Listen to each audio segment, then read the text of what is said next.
So hi everyone, my name is Leonid Chindelevitch, and apologies for the delay. I'll talk to you about the idea of predicting antimicrobial resistance from whole genome sequence and metagenomic data today. I'll focus on challenges and the opportunities as well. I'm a lecturer at Imperial College London in infectious disease epidemiology, and I really appreciate Pavel inviting me to give this talk. Let's start with a quick overview of AMR, which of course you all are familiar with, but nevertheless, it's something that occurs when pathogenic microbes such as bacteria, viruses, fungi, or protozoa develop mechanisms to bypass the action of an antimicrobial drug. I'm going to focus on bacteria for the purposes of this talk, but a lot of the stuff that I say is going to apply elsewhere. This can be acquired, for instance, due to poor treatment adherence, or it can be also transmitted from somebody else who already has AMR. There's a lot of hospital-acquired infections in particular that are resistant to antimicrobials. And there was a projection a few years ago that suggested that if we don't do anything significantly different, we're going to see more than 10 million deaths every year from AMR. An analysis recently showed that over 1.25 million deaths were caused directly by AMR in 2019. And it's probably gotten worse since then due to COVID, because as we have now learned, COVID has led to a dramatic increase in the number of prescriptions of antibiotics, which are not appropriate for COVID for the most part, but nevertheless, that's what happened. And lastly, the determinants of AMR are genetic, primarily, so they can be studied by genome sequencing. And this is a little sketch, admittedly very naive. It's a diagram adapted from a WHO one, which shows all the different pathways through which AMR can arise. And of course, the pathway on the left is the standard one where we give patients drugs and they don't necessarily take them, and their bacteria develop resistance to the drugs, or they can acquire this during the hospital stay. On the other hand, we have livestock that gets antibiotics as well, and then the animals can develop drug resistance in their gut. Antibiotics can also leach into the soil, in the water, and also into the food. And so all of these different additional pathways are more suitable for analysis through a lens of metagenomics. Now, some mechanisms of antimicrobial resistance and some genetic determinants of these mechanisms include the following. So efflux pumps, the most common ones, that's simply when the bacteria, in this case, learns how to take the drug and put it outside its cell, right? It can also reduce the uptake, so just take on less of the antibiotic. It can change its target so that the antibiotic doesn't bind as well to the target as it normally would. It can also use alternative enzymes. So if an enzyme is deactivated by the drug, then it can just use an alternative reaction in the same pathway to accomplish the same thing, or it can also produce activating enzymes. What kind of genomic mutations do this? Well, point mutations primarily, but also indels, also acquired genes, which are very important for horizontal gene transfer leading to resistance. So not only does a bacterium that learns how to bypass the action of an antibiotic become immune to it, but it can also pass it on to other bacteria, which may be of the same species or maybe even of a different species. And then there's also some insertion of IS elements and so on. And let's talk a little bit about what some uses are for computational methods, because this is a computational conference, and include also AI and machine learning in this within AMR research. First of all, the idea of surveillance is very amenable to this because we can identify linked cases. So people who are infected by the same or related strain, for instance, or the emergence of new mechanisms of resistance is something that we can track as well. Prevention, things like figuring out which vaccines and how the vaccines might work against AMR, and also looking at the effectiveness of those vaccines. The part that I'll be concentrating on for today is diagnosis. So how do we identify the bacterial infections and how do we identify their drug resistance profiles? And then there's also some applications within the treatment. So designing new antibiotics, new drugs or identifying synergistic combinations of the ones that we already have. Okay, and if you're interested in learning more about all these aspects of the use of computational methods, I invite you to read this paper at the bottom. Now, let's summarize how we would go about doing diagnosis of AMR. Well, there's really two tasks here. One is what we call ID. It's the identification of what is the bug, right? What is the bug that's infecting the patient here? And the other one is called AST, which stands for antimicrobial sensitivity testing. So which drugs is this bug going to be sensitive to? Which drugs is this bug going to be resistant to? Okay, and the overall schematic is something like this. And this is very similar to anything else we might do in machine learning, right? We're going to take a large number of previously tested samples, which are indicated over here on the top left. And then we're going to extract data from those by looking at what their bacteria are, right? So which bugs do we have in there, and also which antimicrobials are going to work and which ones are not. And so the horizontal prediction task, if you like, is ID, and the vertical prediction task is AST. Then when we have a new sample, let's say a new patient coming in, right, we're going to get their bug, and we're going to put it through this database, through this machine learning algorithm, rather, and we're going to make predictions of what is the bug and which drugs can we use on it. Now, the limiting factor in all of this is usually the availability of well-annotated and large-scale data. And I emphasize the well-annotated part. I think Lynn talked very eloquently about how the annotation is very important, right? The consistency of annotation, the quality of the annotation. And in this case, it's definitely the case that we need really good annotation. We need really good information on the phenotype, for instance, but also where the data was collected. Let's say what country of origin, right? Even if we have a large data set, but it's all coming from one country, well, it's going to have limited predictability, right? So what you want to do is something along the lines of metasub, ideally, right, where you actually collect data in different locations around the world, so you have something that's representative. All right, so for today, I'm going to talk about 3 different projects very briefly. The first one is a WHO-endorsed catalog of mutations in the TB complex, or Mycobacterium tuberculosis complex, that are associated with drug resistance. And I should point out, this is the first catalog to be endorsed by the WHO. Second project, InGotDR, is an interpretable machine learning method for predicting drug resistance in bacterial genomes. And the last project that I'll talk about is an ongoing project on strain-level analysis in metagenomics. And the subtitle here, if you like, is, can we do better than MAGs? So without further ado, let's start with the first project here, catalog of TB mutations associated with drug resistance. Of course, catalogs are the simplest interpretable models of antimicrobial resistance. How do we model it? Well, we just have a list, right? It's a catalog, it's a list. We take a sample, we look for any of the mutations that are on our list to see if they occur. If they do, we say resistant. If they don't, we say sensitive. That's it, okay? That's the model. Lots of examples. So the CARD database, ResFinder, AMR Finder, hosted by NCBI, also TB-specific ones like FireSSC and Microbe. And one important consideration there is that the accuracy of a catalog is going to be limited by 2 factors. The first factor is the genetic architecture of drug resistance, okay? So can we actually capture most of the drug resistance that we care about through these individual mutations, right? Some situations that we might not capture are epistatic interactions, right? When you need 2 or more of the mutations to be present, for instance.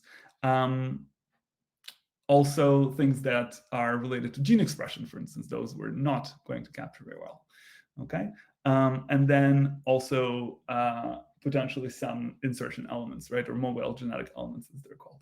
And then the quantity and the quality of the data, as well as the metadata, okay? That's also very important. And if we don't have that high quality there, then we're not going to have a high quality catalog. So this is what the results look like from the TB catalog. You can see that, so here the sensitivity is the bar starting at 0 and going upwards. Specificity is the bar starting at 100 and going downwards. And so for some of the most commonly used drugs, like rifampicin and isoniazid, those are two of the mainstay treatments against TB, we got really good performance, right? We got in the 90%, high 90s, both sensitivity and specificity, so everything's great. For some of the recently introduced drugs on the right-hand side, like delaminid and daquilin, okay, which were introduced in the past decade, and we've had very, very little exposure so far of the bacterial population to these drugs, well, we don't really get much out, okay? That's just because there's not enough data, okay? We don't have enough samples that have been exposed and have been measured for resistance to these drugs. And so it's a challenge. And we're currently working on a second version of this where we want to do a few things differently or better. One of them is predicting the MIC, so the minimum inhibitory concentration. That's a quantitative phenotype. It basically tells us just how much drug do you need to give to the bacterial population in order to kill it. And that gives us a little bit more information than just resistance or sensitivity, because if it turns out that the amount that we need is not quite large enough to officially qualify as resistance, but nevertheless is high, right, then it might be more prudent to use a different drug. And so that's something that can be helpful as well. We also want to incorporate the uncertainty due to various methodologies for drug susceptibility testing. So this AST methodology is very different in different labs, in different cultures. By that I mean bacterial cultures, although presumably other types of culture might influence the outcome as well. And so we want to incorporate the uncertainty due to this, and also some challenges related to sparsity and data preprocessing, which is more to do with the bioinformatics. Right, for the second project, we took this idea of a catalog to the next level, if you like, where we said, okay, so when we're doing catalogs, right, we're really evaluating the association between a particular variance, presence, absence, and drug resistance on a one-by-one basis, right? So we're really doing this one variant at a time. Can we do it in a data-driven way all at once? Okay, so can we identify a small number of features, and by this I mean genomic features, that in combination explain the observed phenotype? So in this case, it'll be resistance or sensitivity, okay? And so what we're going to have is a matrix like this, a binary matrix with features as columns and samples as rows. We're going to be given the labels. So these are, 1 for resistant and 0 for sensitive. And then what we want to discover is we want to discover this vector, which basically tells us, okay, so which of the features are actually relevant? And we're going to do this as an OR function, so it's exactly the same as what we would do in a catalog. So if feature 1 is active or feature 7 is active, then predict the label is positive, otherwise predict that it's negative. Okay, and this is an optimization problem. It is a challenging optimization problem. We can show that it's hard computationally, but nevertheless, we have some efficient techniques for dealing with it that are based in group testing and also integer linear programming. And so what we did is we took 8,000 isolates from 2 databases. This was before the catalog data was published, so we had to just use whatever was publicly available.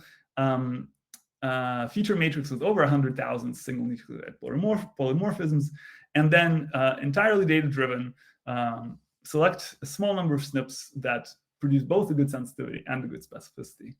And what we found is that even though the method doesn't actually know any of this, it has been able to pick up a lot of very relevant mutations, which is really encouraging. For instance, this example here with ciprofloxacin, a fluoroquinolone drug, we picked out these 5 mutations, all of them located in the GYRA gene, which turns out to be the locus of action for drug resistance to fluoroquinolones. And in fact, the specific positions that we identified are precisely the ones that are in play according to the crystal structure that's known. Of course, this was not known to the algorithm. It's just happened to pick up the right signal from the data. And so we are able to combine both accuracy on the one hand, but also interpretability on the other hand, as shown by this figure here. And then for the last project, I'll talk about it very briefly. We're looking at doing some strain level analysis of metagenomic data. Okay, so typically when people look at metagenomic data, they take the reads, they classify them into bins, and then assemble each bin into something called a MAG, or metagenomic assembled genome. Now, some of these MAGs are real, but a lot of them are artifactual. Okay, so they don't actually correspond to real organisms. Now, what we wanted to do is we wanted to design an alternative approach. And for our approach, we wanted to focus on consistent proportions. Okay, so it seems like a bit nebulous, but I'll explain a little bit what I mean by that. So first of all, we're going to classify metagenomic reads into strains of an organism of interest. Okay, so we're not going to be interested in everything that's in this metagenomic sample. We're just going to look at one organism. And in this case, we're using A. baumannii, very relevant to drug resistance, but also well annotated, and we have some expertise in the group among our collaborators for A. baumannii. So it made sense to try that as a starting point, but in principle, there's nothing about A. baumannii that makes it special. It could have been any other bug. And then what we've got is we've got these 230 or so metagenomic sewage samples from around the world. This is from a study that came out a few years ago. Of course, now there's much larger samples that are available, in particular with reference such as Metasub.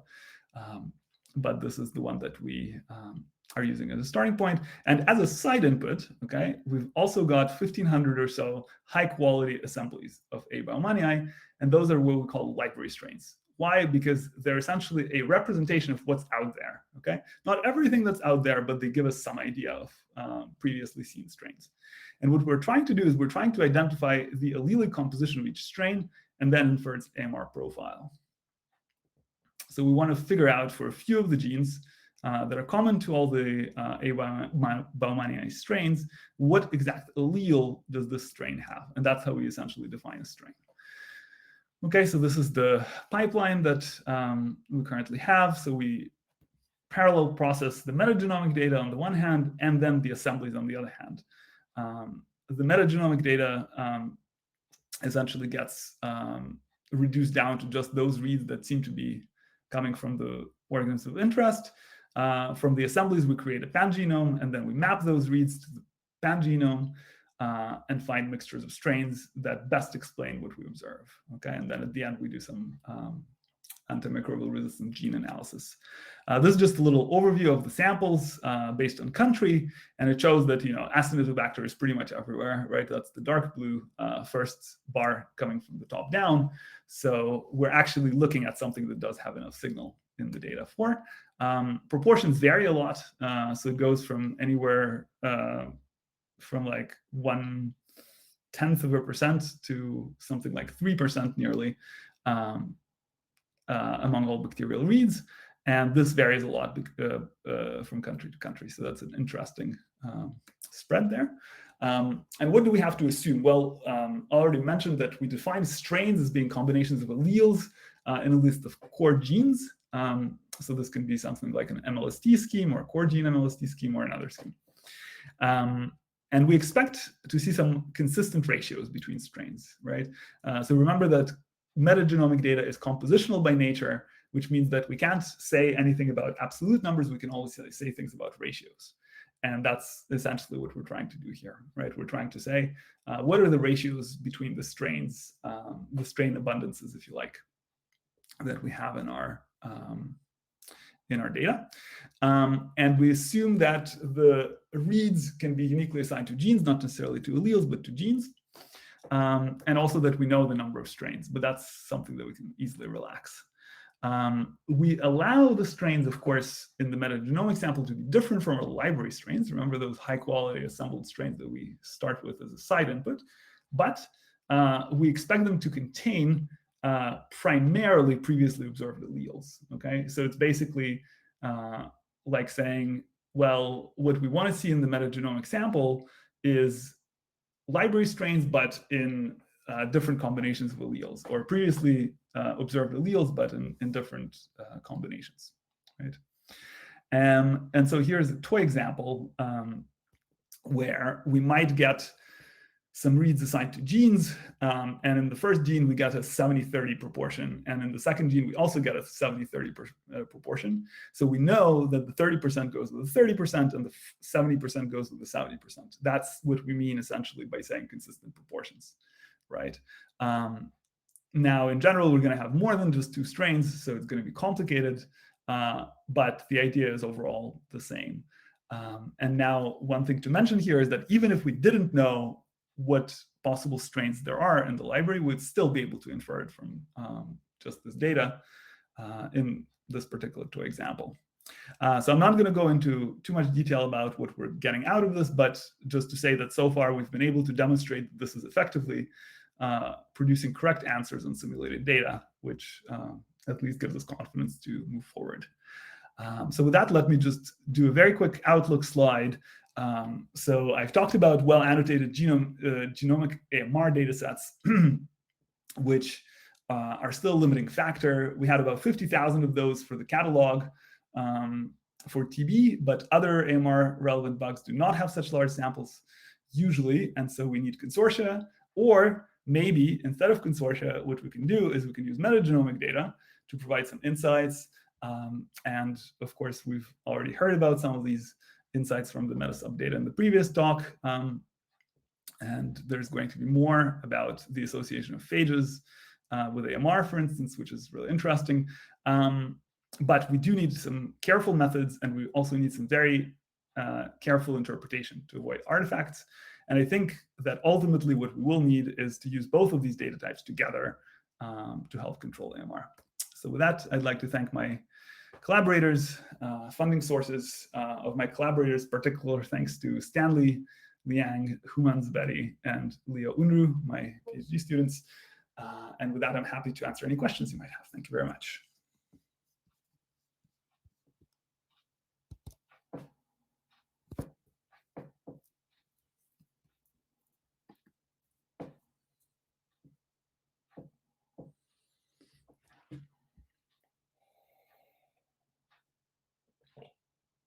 Data and the metagenomic data from the environment.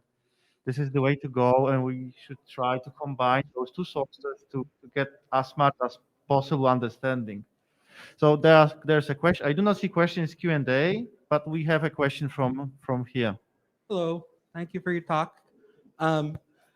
As with all studies where you're gathering environmental samples, I worry about biases in the sampling, and particularly where you're gathering these sewage samples, looking at the microbial populations.